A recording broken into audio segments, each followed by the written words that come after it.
Bonjour, bonsoir, bienvenue sur la chaîne du Sorcereur. Et aujourd'hui, c'est pas forcément un sujet sur...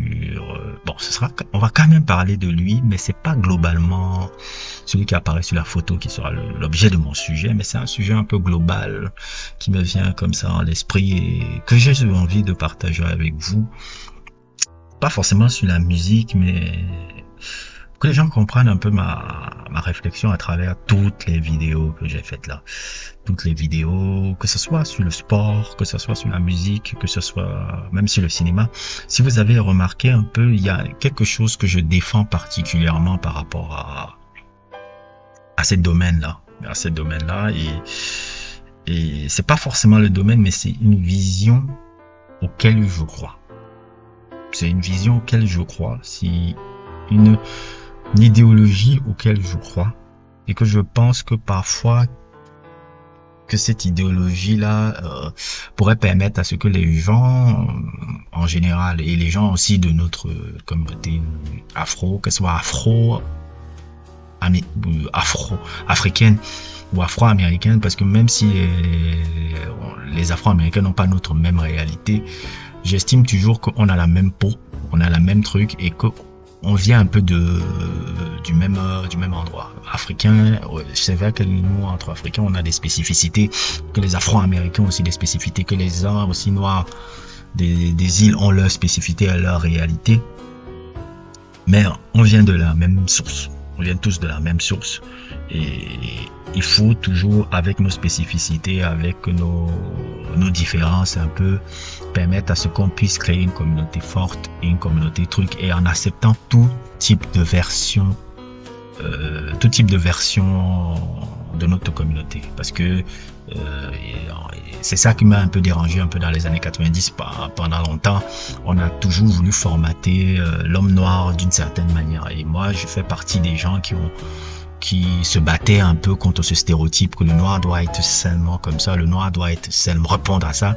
Et c'est pour ça que je déteste beaucoup ma génération. Les millennials sont un peu la génération des noirs, un peu que je trouve un peu très conformiste. Je le dis tout de suite. La génération 84, 85, 86, 87, 88, 89, millennials là, 90, c'est la génération que je supporte le moins. Pourquoi? C'est la génération la moins fantaisiste des afros.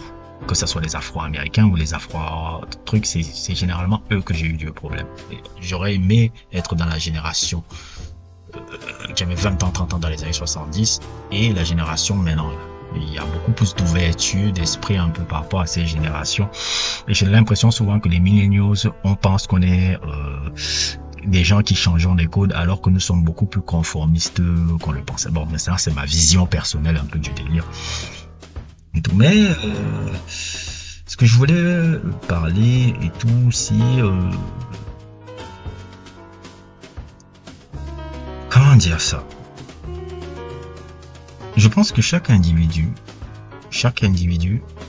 doit avoir le droit de choisir ce qu'il a envie de choisir dans la vie. Chaque individu a le droit de choisir n'importe quelle vision qu'il a pour sa vie. C'est-à-dire, si tu veux que ta vie soit une vie de luxure, une vie faite de beaucoup d'argent, de luxure et de trucs, c'est bien. Et si tu t'épanouis là-dedans, c'est très bien. Il n'y a pas de souci. On a tous besoin d'argent. Et même moi aussi, faut pas croire. Hein. J'aime beaucoup les belles choses. Hein. J'aime me dire, je suis en train de manger dans ce beau restaurant. Quand j'ai un peu d'argent, je dis, ouais, je vais me permettre un peu de restaurant. Et ça, je pousse même les gens à le faire. Ne soyez pas, et ça c'est j'ai remarqué souvent ça, il y a des gens généralement un peu qui parce que ils gagnent une certaine somme d'argent, ils s'interdisent souvent de profiter souvent des belles choses. Ils se disent ce n'est pas ma place, ce n'est pas mon truc. Il ne faut pas avoir ce genre de truc là. Faut pas avoir le genre de truc que de se dire qu'il y a une place ou tout aussi. T'as un peu plus d'argent, un peu plus de tout, surtout si tu l'as gagné à la sueur de ton front. N'hésite pas à te faire plaisir à aller dans ce beau restaurant là. Si tu peux le temps même d'un jour ou deux jours, ou même le jour de ton anniversaire, que tu as un peu d'argent, un peu beaucoup plus que la moyenne. N'hésite pas à dire aujourd'hui je vais sortir même 70 000, 80 000, même si c'est pas forcément l'argent, le type d'argent que 70 000, 80 000 pour mon anniversaire aujourd'hui, pour manger bien, pour faire le truc et autres et tout. si j'ai bien fait les économies ou quelque chose comme ça. Même si je viens d'une situation économique qui n'est pas forcément stable ou d'une situation économique forcément à l'aise, faut pas hésiter à se faire du bien et ne pas hésiter à se dire, parce que souvent j'ai remarqué ça, c'est par rapport à des discussions que j'ai, faut pas comment on appelle ça, se limiter. Faut pas se limiter. N'hésitez pas à des trucs, parce qu'il y a un moment donné, je me rappelle, j'étais barman à l'époque. Et après, quand j'étais barman et tout, il y avait un collègue qui me voyait, il me disait, mais pourquoi toi, quand je te vois dehors, tu n'hésites pas à t'asseoir dans les trucs avec les gens un peu nantis et autres et tout, là, tu payes ton truc et tout. Je dis, mais il y a des moments quand je suis pas dans mon travail, je suis un client comme tout le monde et je vais pas m'empêcher de dire qu'il dit que non, mais parce que ça, c'est le coin il dit, c'est le coin des boss et autres. Il dit, mais c'est des gens comme tout le monde. Et puis c'est chier comme tout le monde. Les gens comme tout le monde, ils ont des statuts, nous ne discutons pas, ils ont souvent faut pas voir parce que tu vois quelqu'un dans une grosse personne, est-ce que tu ne sais pas ce qu'il vit? Tu ne sais pas si c'est qu'il vit avec sa femme, ou avec sa famille, combien de crédits il a, combien même de trucs il a en ce moment. Il a aussi des problèmes aussi. C'est un être humain comme toi. Il ne faut pas avoir peur que, ouais, parce que c'est un endroit où il peut, non, tu vas. À la fin de la journée, c'est des gens. C'est ce que j'explique souvent. En tout cas, c'était à l'époque où je travaillais comme barman et tout. Et il me disait, toi, tu n'as pas. J'ai dit, j'ai pas ces complexes. Bon, peut-être, mon background est un peu différent. Parce que je viens d'un background, je dis pas forcément aisé, mais d'un background plus ou moins à l'aise, où je ne manquais de rien. Donc, ce qui fait que j'avais toujours la vie. Peut-être c'est ça aussi. Je pense aussi que cette donnée-là est importante aussi parce que je viens d'une famille où on savait en même temps jongler entre être avec des mecs bourgeois et être avec des personnes moins bourgeoises. Ce qui fait que j'ai toujours ces doubles vies-là. Dans ma vie, j'ai toujours vu les deux côtés. J'ai toujours été au centre des choses. Je pense que notre famille, ça a été un peu ça. On n'était pas forcément des Bill Gates, mais franchement, je pense que sur le plan économique, on a vraiment eu non seulement des parents qui ne nous refusaient rien, mais je n'ai jamais senti comme la frustration qu'il me manquait économiquement au matériel, ou en termes de matériel, quelque chose. C'est pour ça que je ne suis même pas si matérialiste, parce que j'ai toujours l'impression que, sur ce plan-là, j'ai assez joui de ça pendant très longtemps. Je n'ai jamais été quelqu'un après qui disait il me faut. Et comme aussi je pense que j'ai eu la chance d'avoir des parents qui ne faisaient pas que ça soit un truc très important dans notre tête. Ils me faisaient toujours qu'on ait les pieds sur terre, sans forcément nous dire ça, mais dans leurs attitudes un peu. Dans leurs attitudes, mon père était très humble, ma mère était très humble. Malgré un peu comment on appelle ça, les facilités qu'on avait, parce que moi je dois l'avouer, j'étais très gâté par l'enfance que j'ai eu, que ça soit la richesse, et même pas seulement matériellement, mais même en termes de présence. Mes deux parents étaient présents dans ma vie,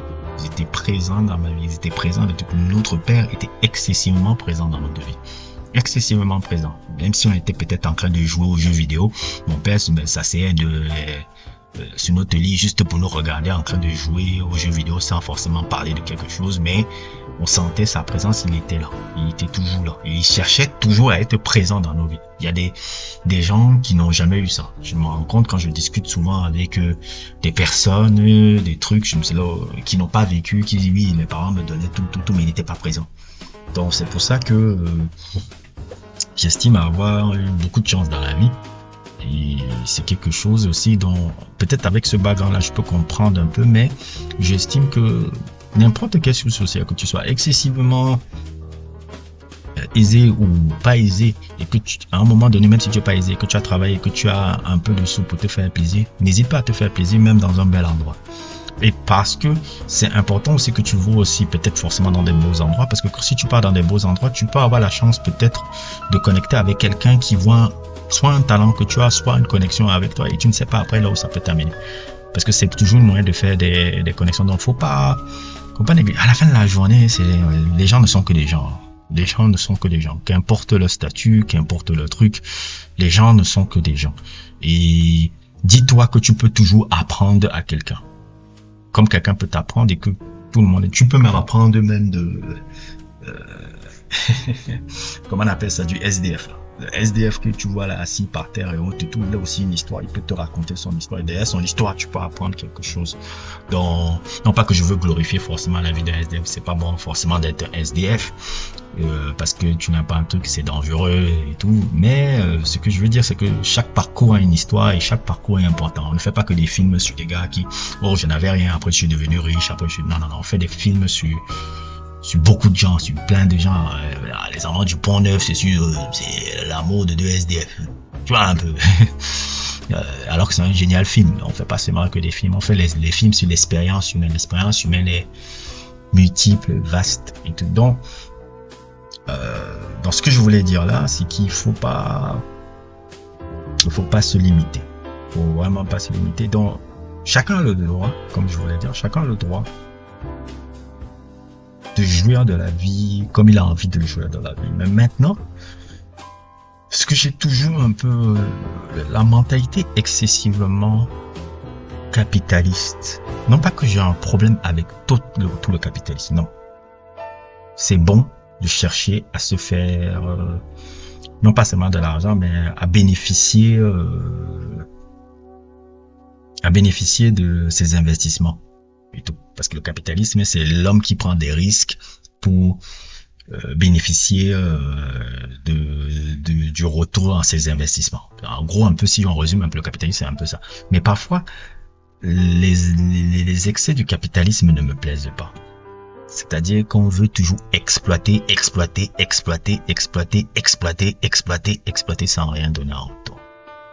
Et dans la communauté noire, on a souvent, depuis les heures, et c'est moi je pense que c'est la génération des millennials qui mettent ça dans la tête des gens, c'est pour ça que je supporte pas ma génération, que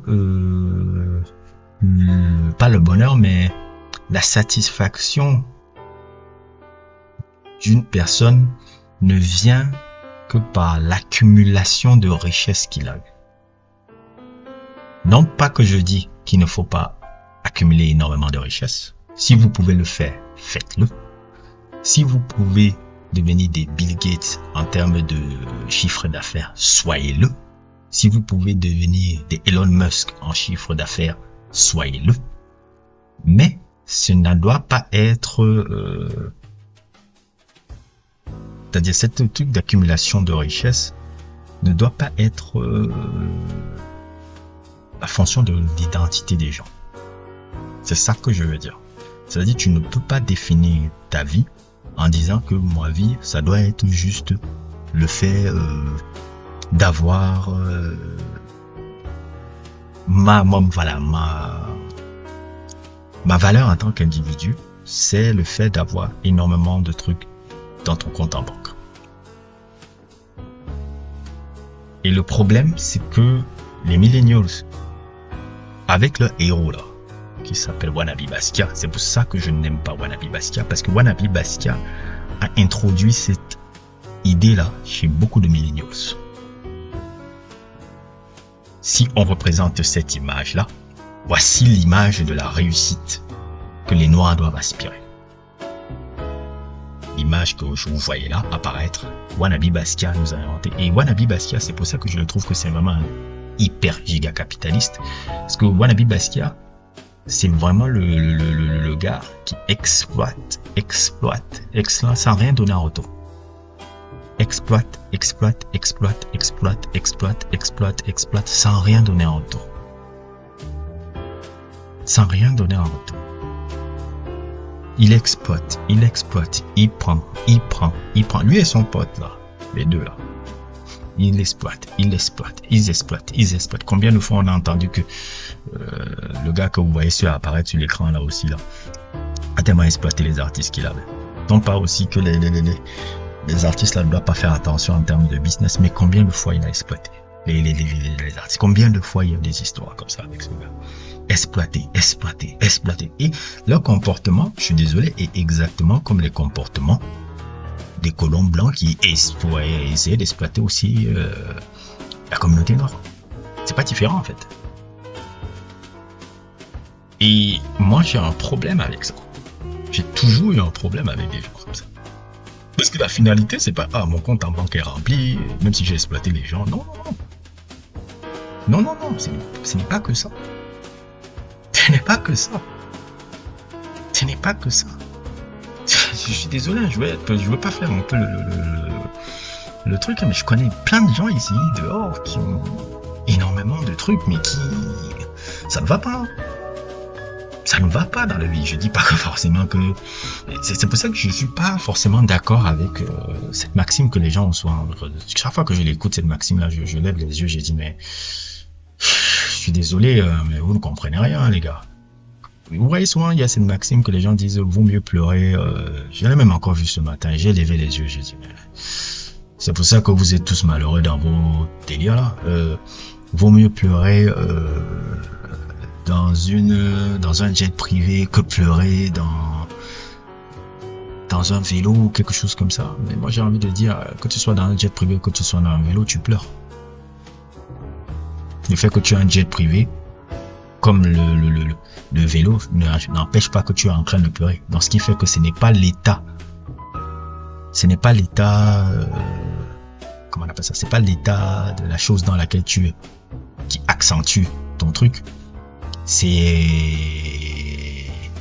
plutôt ton état d'émotion à l'intérieur de toi qui fait que tu pleures. Que tu sois le truc. Kurt Cobain s'est suicidé dans une maison large et grande. Kurt Cobain, voilà Kurt Cobain, ce qu'il avait comme truc. Il s'est suicidé dans une maison large et grande. En plein Hollywood. Marilyn Monroe, pareil.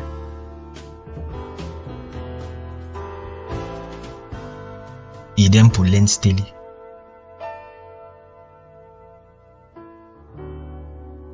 Combien de fois on entend des gars qui avaient des histoires sur oh ouais il avait ça comme truc, mais il s'est suicidé. Comment s'appelle encore le mari de cette actrice là? Comment il s'appelle l'actrice? Comment il s'appelait encore cette actrice là? Le cuisinier qui s'était suicidé parce que sa femme, l'actrice là, c'est Ashanti, je sais pas comment son nom un peu. Arzia Argento, son époux qui était cuisinier, un très célèbre cuisinier qui s'était suicidé là. Très fortuné. S'est suicidé parce qu'il s'est rendu compte que sa femme l'avait trompé, quelque chose comme ça. Ça n'empêche pas de ressentir toujours l'expérience humaine. Non, je veux pas dire que ouais, il ne faut pas se construire des belles choses pour être à l'aise dans sa vie. Non, loin de moi l'idée de ça. Loin de moi l'idée de ça. Mais je suis désolé, que tu sois dans une Mercedes ou que tu sois dans une It's a selfish reasons, but everybody have their own niches. I find it very interesting that a young guy like you, in this era that's all about celebrity, you don't seem to chase fame at all. No, I thought I wanted to. I thought I wanted to, but it didn't. It wasn't confirmation for me. It wasn't confirmation of success. You get money, and you feel like you're gonna buy all these different things and a whole bunch of stuff. But at the end of the day, you still gonna be unhappy. That's what people don't understand. You feel me? So I had to find a different type of inspiration and something to live for rather than just how much money I make. I can't preach this same type of thing to the homie in the hood because he ain't got nothing. Right. Until he get it, he'll understand what I'm talking about. But from the stamp, how can I explain it is, it's always been the root of all evil. People forget that. You can be able to support yourself and your family, things like that, but it brings issues, man. Mercedes ou que tu sois dans un vélo en train de pleurer, tu es en train de pleurer. C'est pas que le fait que vaut mieux pleurer. Tu es en train de pleurer et ça ne change rien. Je suis désolé, ça ne change rien. Le fait que tu es en train de pleurer. Je suis désolé, que tu sois en train de faire caca dans un toilette en or ou que tu sois en train de faire caca déféquer dehors, tu es en train de faire caca. Ça change pas le truc. Je sais pas si vous voyez un peu ce que je veux dire, un peu si vous comprenez un peu ce que je veux dire. Si le matériel, c'est important, hein. C'est nécessaire. Le confort est bien, c'est bien d'avoir du confort. Laissez-moi, moi j'habite même chez une maison d'un ami qui est hyper giga confortable, hein. Mais ce qui me plaît dans la maison là, c'est pas que c'est le confort, c'est surtout l'ambiance familiale qui se dégage là-dedans. C'est ça. Même dimanche là, ils avaient une fête familiale et autres, tout c'est l'ambiance du foyer dans cette maison qui est une très belle maison qui se dégage là, qui est important. C'est pas seulement la valeur du truc. Oui, ça doit accommoder, mais c'est le foyer dedans qui fait le truc. Et c'est justement ce que les wannabe baskiers ont changé dans leur discours qui est un peu creux. J'en reviens un peu à ce délai-là en parlant maintenant toujours de Brother Love. Brother Love vous a montré tout le temps, il était amour, il était truc. Je suis love, je suis amour, je suis ceci. J'ai le pire hypocrite de l'histoire de l'humanité. Et ça, moi, j'avais toujours compris qu'humainement, il est une raclure, ce mec. Il y a souvent un peu un truc là que j'ai vu un peu encore en story en disant quand tu as les sous, on peut accepter tout de toi. Moi, j'ai envie de dire, mais je voyais beaucoup de gens répéter ça parce qu'il y a la situation un peu avec l'artiste nigérian Davido qui reçoit qui s'est marié avec sa compagne qui s'appelle Kioma là. Et beaucoup de gens sont en train de sortir Davido avait trompé sa femme 38 fois, ils ont eu beaucoup de trucs, ils ont même perdu un enfant. Et malgré ça, Kioma reste toujours avec le gars là qui est cool, pas forcément beau mais très riche et tout. Donc vaut mieux on accepte l'infidélité des riches. Quand tu es pauvre, on ne va pas accepter l'infidélité. Moi, j'ai envie de dire aux gens que vous avez, comme d'habitude, les gens sont très creux et sont très malheureusement pas très, je suis pas pas intelligent, mais très fermé d'esprit et ne regardent pas les expériences. Non pas, je me demande mais quel type d'expérience vous avez vécu dans vos vies. Si vous ne regardez pas autour de vous. Le fait que tu vois Davido et Kioma ensemble, c'est deux personnes qui se sont méritées. Ça n'a rien à voir avec le fait que Davido a de l'argent. Et RS, non, c'est deux personnes qui se sont méritées. C'est-à-dire que Davido, ça veut dire que Kioma, elle voit en Davido le seul homme qui peut lui donner ce qu'elle a envie vraiment dans sa vie, c'est-à-dire une vie de luxure, sans forcément se casser les pouces ou se faire le truc, mais la vie de luxure que j'ai toujours rêvé. Quitte à ce que on piétine sur mon estime de soi, je m'en fous. Tant que j'ai la vie de luxe là et que je peux narguer les autres femmes qui n'ont pas ça, c'est là où je tire ma confiance. Davido lui offre ça. Et Davido, il voit une femme avec qui il peut, comme c'est un courtier, il peut aussi très complexé, pas forcément beau, mais qui se repose un peu sur le succès qu'il a eu en termes de musicien et le fait qu'il vient aussi, faut l'avouer, d'une famille très aisée, ce mec-là. Parce que Davido vient d'une famille aisée à la base aussi. Un court gars complexé, il dit, j'ai une femme qui va répondre à mes tendances d'insecure guy, qui pourra accepter tous les conneries que je lui fais, quoi. Elle ne pourra pas partir parce que justement, comme je lui offre ça, elle ne pourra avoir nulle part où aller. Et moi, je vais toujours avoir un sentiment de supériorité avec elle. Donc, c'est deux personnes qui, au caractère médiocre, on va dire, un caractère médiocre, qui se sont trouvés.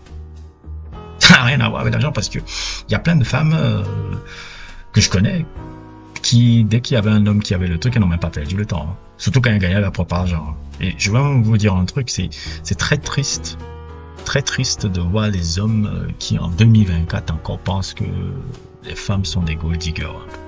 Je trouve très triste parce que ça c'est de voir les hommes en 2024 qui pensent que les femmes sont des gold diggers. Les femmes ne sont pas des gold diggers. Je suis désolé, je ne sais pas ce que les Kevin Samuel vous racontent, ce que les Red Pill vous racontent. Les femmes ne sont pas des gold diggers ou les délits d'hypergamie. Il y en a des femmes qui sont là-dedans, mais même quand tu connais même des femmes qui sont dans ce mindset-là, tu vas voir toujours que dans leur roster de gars, il y a toujours un gars là qui est plus important que tous les gars riches qu'elle arrive à prendre l'argent. Je le sais parce que j'ai été souvent ce gars. Et pas qu'une fois. Je trouve très triste d'un homme un peu qui...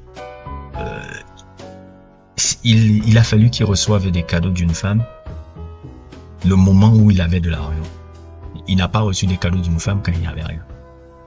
Ça, je trouve ça triste. Et ça c'est quand les hommes ont toujours basé leur vitalité. Et je connais totalement le profil d'homme. C'est comme Kanye West. Hein. C'est le profil d'hommes un peu qui font ça. C'est les profils d'hommes un peu de gars qui cherchent toujours des femmes avec une esthétique physique un peu particulière, qui savent que pertinemment, par rapport à leur personnalité, par rapport à leur look physique et par rapport à beaucoup de choses, ils n'auraient jamais pu attirer à là. Ils essaient de développer vraiment beaucoup de caractéristiques un peu limite superficielles, un peu pour masquer ça et pour les permettre là. Et les femmes là voient ça et disent bon ok, je vais utiliser ça, je vais profiter de ça. Et voilà, c'est pour ça qu'il les côtoie quoi. Je trouve que c'est très triste d'être comme ça. Je suis désolé hein. Mais c'est très triste d'être un homme qui base uniquement sa valeur sur le compte en banque qu'il a. Je trouve que c'est très triste. Et les hommes actuels, beaucoup d'hommes actuels sont dans ce truc-là. C'est pour ça après qu'ils sont surpris que ouais, merde, j'avais tous ces sous-là, j'avais tout ce truc-là, mais elle m'a toujours trompé avec le professeur. Allez demander ce que les professeurs de sport vivent. Allez demander ce que les professeurs de danse vivent. Je suis professeur de danse. Allez demander ce que les professeurs de sport vivent, allez demander ce que les professeurs de danse vivent. Vous avez tous ces sous-là. Mais vos femmes vont chez ces gars. En sourdine. Parfois même elles prennent vos sous pour donner à ces gars. Mais non, la. Voilà Will Smith, non? Will Smith, il n'était pas avec Jada Pinkett. Will Smith n'a pas été l'homme le plus successful d'Hollywood. Ça n'a pas empêché que Jada Pinkett lui fasse ça. Mais Jada Pinkett lui a fait ça pourquoi? Parce que c'est de sa faute. Il est parti chercher Jada Pinkett qui ne voulait pas à la base de lui. Regardez les bouquins. Les deux bouquins le disent. Les deux bouquins le montrent. Les deux bouquins, là, le bouquin de Will Smith et le bouquin de Jada Pinkett le montrent complètement. Parce que même dans le bouquin de Jada Pinkett, c'est même pire que ça. Hein. Tupac vient dans 70-80% du bouquin. C'est l'homme qui l'a marqué. C'est pas Will Smith. Will Smith, il apparaît dans quelques trucs. Il y a une estime pour le gars, mais il n'y a pas une admiration qu'elle a pour l'homme qui a été Tupac. Mais c'est pas possible. Tupac apparaît dans 70-80% des pages. Pourtant, Will Smith, il a été quelque chose aussi d'extraordinaire. Mais pourquoi il parle de ça? C'est l'homme qui l'a marqué. Je vous parle souvent du film de Casino, là. Et c'est une histoire, voilà. Tu ne peux pas... le personnage de Ace, là, qui s'appelait Frank Rosenthal, là, qui a vraiment existé. Ils ont vraiment existé, hein, ces gens-là. Elle piquait les sous de tous ces gars fortunés pour le donner à un mec qui vivait dans un van. Et je vais même encore prendre un exemple de ma vie. J'ai eu plein de... Je ne suis pas un gars fortuné. Et je ne suis pas un gars forcément beau. Je ne suis pas même un player. Mais j'ai eu la chance de côtoyer quand même quelques femmes dans ma vie. Et les femmes qui sont venues vers moi, c'est pas pour ces caractéristiques-là qu'elles sont venues pour moi. Hein. Elles sont venues sur moi parce qu'elles ont vu une alchimie sur certaines choses. Elles sont parfois impressionnées par ma qualité de danseur. Elles sont parfois aussi impressionnées par ma culture générale sur beaucoup de choses. Comment j'ai la capacité, quand je veux, de parler de beaucoup de choses, de sujets variés avec une certaine forme d'éloquence, une certaine forme d'intelligence. Et voilà quoi. C'est pas par l'aspect esthétique et autres tout. J'ai pas cet aspect esthétique là. Je suis pas Idriss Elba, je ne suis pas Bill Gates. J'ai eu des femmes, et pas forcément des femmes moyennes, toutes des très belles femmes. Parfois des femmes qu'on me regardait, c'est pas pour me vanter, mais qu'on me disait, mais comment elle est avec cette personne-là? Parce que même quand tu vois une belle femme, alors, le truc c'est pas de dire ah elle est jolie, oui c'est bien, l'esthétique c'est bien, mais est-ce qu'on peut avoir une conversation intéressante? C'est vrai que tu es jolie et tout, mais je vous dis même aussi les femmes jolies ne sont pas forcément aussi les femmes qui sont forcément les plus banlandes, les plus trucs au lit. Hein. Ça, le jour où tu vas comme c'est pas forcément le cas. Parfois même c'est l'inverse. Quand tu as l'expérience, tu te rends compte de ça. Donc, ce que je veux dire par là, c'est les choses sont beaucoup plus les choses sont beaucoup plus complexes que ces conneries-là. C'est pas parce que tu as ces trucs-là. Et pour moi, ça en revient maintenant à ce que Kendrick Lamar est en train de donner comme leçon à tous ces mecs de l'industrie. D'où ma photo maintenant là. Kendrick Lamar est en train de donner une leçon presque d'humilité à tous les mecs de l'industrie.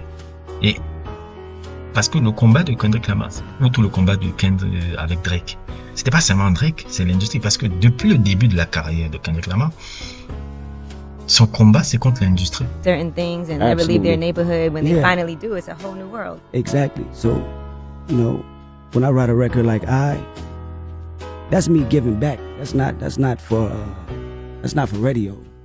That's not for people with money. That's for people that don't have nothing to live for, feel like they don't have nothing to live for. Mm-hmm. You know what I'm saying? So it's really about me utilizing my platform and saying, okay, is you gonna take the easy way out, or you gonna do what's your mission, what you supposed to do? You feel me? And I'm on a hunt right now. I got a plan, and people will see it. You know, whether it's this album, whether it's next album. What's up with these jabroni ass niggas trying to see Compton? The industry can hate me, fuck them all and they mama. Fuck you niggas and fuck the industry too. I've been in this industry 12 years, I'ma tell y'all one little secret. There's some weird shit going on and some of these artists be here to police it. But the industry's cooked as I pick the carcass apart. The industry has killed the creators, I'll be the first to say. I done vandalized the industry for a circuit. The whole industry been in shambles. Everybody fugazi, I'm just changing the channel. The industry wants niggas and bitches to sleep in the box while they making a mockery following us. I swear this industry shit to me is one big ass lick. I'm fucking this industry hard. Hannibal mention how the you see putting my dick in the rap industry. Ça a toujours été contre l'industrie. Et c'est un peu le mouton noir de l'industrie. Vous pouvez le voir même dans cette série de vidéos que vous allez voir là, où il parle que de ça. Il ne parle que de ça. Dans tous les sons qu'il a, vous voyez, tu me dis de industrie. Et Drake est un peu la représentation de cette industrie-là qui essaye de montrer haut et tout les choses. Parce que le vrai pouvoir, le vrai truc, c'est quand tu es en phase avec ta communauté. Regardez l'image que vous voyez là. On a affaire à une superstar de l'histoire du hip-hop, de l'histoire de la musique américaine. Et regardez-le comment il tient cet enfant-là. Comment il est avec là, en plein Inglewood. En plein Inglewood Compton. Il a commencé le bif en disant Motherfuck Big Tree. Is a motherfuck Big Tree. Is Big Me. Et il finit dans cette saga de ce bif là avec Not Like Us. Non pas Not Like Me, Not Like Us. C'est Us. Parce que le vrai pouvoir, c'est pas forcément l'élite. Le vrai pouvoir, c'est le peuple. C'est le peuple qui donne le pouvoir à quelqu'un. Ce n'est pas toute la... Il y a deux choses là, le vrai pouvoir. Les gens disent souvent l'argent c'est le pouvoir. Et que l'argent c'est le pouvoir. L'argent devient un pouvoir quand l'argent t'achète. L'argent n'est pas le pouvoir. C'est pas l'argent qui est le pouvoir. L'argent a la capacité d'acheter le pouvoir. Et le pouvoir c'est quoi? Les ressources humaines. Tu cherches de l'argent pour t'acheter des ressources humaines. Et c'est les ressources humaines qui est le pouvoir. C'est pas l'argent, c'est les ressources humaines, la capacité d'avoir des ressources humaines. Et c'est ce que l'argent te donne. C'est pour ça que les gens cherchent l'argent. Parce que ça permet d'acheter les ressources humaines. C'est pas l'argent qui est vraiment un pouvoir, c'est les ressources humaines qui sont autour de toi qui te donnent du pouvoir. Le peuple donne du pouvoir aux gens. Vous voyez là où ce qui se passe au Kenya là, non? Ou ce qui s'est passé au Sénégal ici. Vous avez vu quand ils ont fait le truc de taxe là. Et regardez comment il y a eu même des morts là. Et regardez comment maintenant le président kenyan a rétracté la loi qu'il avait passée. Pourquoi? Parce que le peuple a fait savoir le pouvoir. On a dit on est prêt à mourir même ici. Tant que vous ne nous donnez, vous ne faites pas reculer le truc là. La loi ne le passera pas. Quand le peuple se réveille, tous les instances tremblent. Parce que le vrai pouvoir, c'est le peuple. C'est pas les élites. Et ça rappelle toujours, le pouvoir vient d'en bas. Le pouvoir vient pas d'en haut. Le pouvoir vient d'en bas. Le moment où on fait que le peuple commence à comprendre que le pouvoir, c'est la communauté. Les élites trompent. Le pouvoir, c'est pas... Regardez au Kenya, regardez au Sénégal. Regardez comment ça s'est passé. Chaque fois au Sénégal, quand il y a eu des gars, c'est la deuxième fois. Voilà, vous faites un troisième mandat. Fuck you. Le peuple est allé là. On est capable de mourir si tu ne passes pas. Là, il y a eu Macky Sall qui a voulu faire. Non, ça ne passe pas. Ils sont venus. Le peuple parle. C'est le peuple le pouvoir. C'est pas les élites. C'est pas les élites. Les élites, leur pouvoir dépend des ressources humaines qu'ils sont capables d'avoir. Le peuple, c'est le peuple qui donne le pouvoir. C'est pas c'est pas l'inverse. C'est comme un peu par exemple une chaîne YouTube. Tu as une chaîne YouTube devient populaire parce qu'il y a le populaire, parce que le populaire, ça est dérivé du peuple. C'est le peuple qui regarde tes vidéos et qui te donne le pouvoir. C'est le peuple qui te donne de la valeur à ton contenu. Ce n'est pas l'inverse. Tu proposes un contenu et il y a des gens qui viennent le regarder. C'est le peuple qui te le donne. C'est les commentaires qui te donnent. Moi, je ne suis qu'un gars qui sort des vidéos et qui trouve. Ceux qui ont le pouvoir, c'est ceux qui viennent commenter, liker et s'abonner à la chaîne. Pas moi. C'est eux qui ont le pouvoir, c'est pas moi. Un restaurant est prestigieux quand il y a des clients qui viennent.